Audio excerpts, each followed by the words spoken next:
जय जगन्नाथ। आपण मैंने जानते कि विदुर किए थे आसतु यही विषय कहानी को आज आम जाना। दिने जड़े राजांकर धन संपत्ति को किसी डकायत मैंने चोरी कर नहीं जाते एवं पछरे राजांकर सैन्य मैंने पछरे पड़ते एवं से डकायत मैंने शेष में किसी उपाय न पाई मांडव ऋषि आश्रम को जाते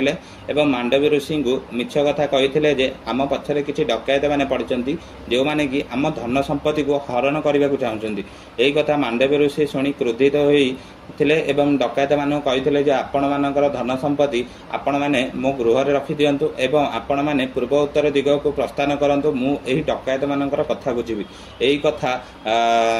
राजांकर सैन्य मैंने जानी शुणी राजांकर सैन्य मैंने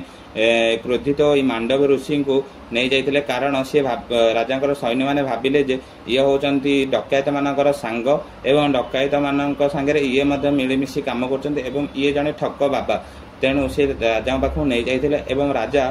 मांडव ऋषिंर किसी कथबार्ता न शुणिकी से शेष में एक शूली में चढ़े देवाई सैन्य मान को आदेश देते एवं मांडव ऋषि को नहीं सैन्य मैंने जिते शूली में चढ़े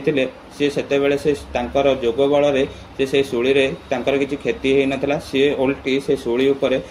बसिकी जोगासन करते तप करते एवं यही कथा जितेबले राजा जानिले सी आसिकी मांडव ऋषि को क्षमा प्रार्थना कले एवं कहले जे मोर किछि मु ए विषय किछि जानि नाही मु अजाणत भूल करी बसछि। तेणु मांडव ऋषि कहले जे एहा आपणको दोष नुह एहा होचला धर्मराजंकर दोष। तेणु मांडव ऋषि सेठारु प्रस्थान करी धर्मराज जमक पाखु जाइतिले एवं धर्मराज जम को पचारिथिले जे आप मते कौन पई ए शूली रे चढ़ाला मु कौन अधर्म करथिले। एही कथा सुनी धर्मराज जम कहिथिले जे आपण पिला बेले एक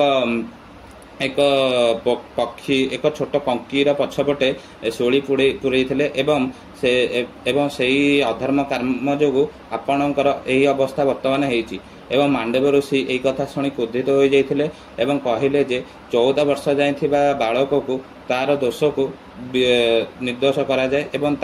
से कारण तांकर अज्ञानता से समय थाए। तेणु सी धर्मराज जम को अभिशाप देते जे आपण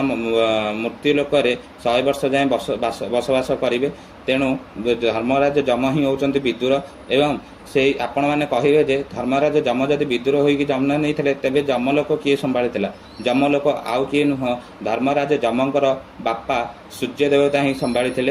जय जगन्नाथ।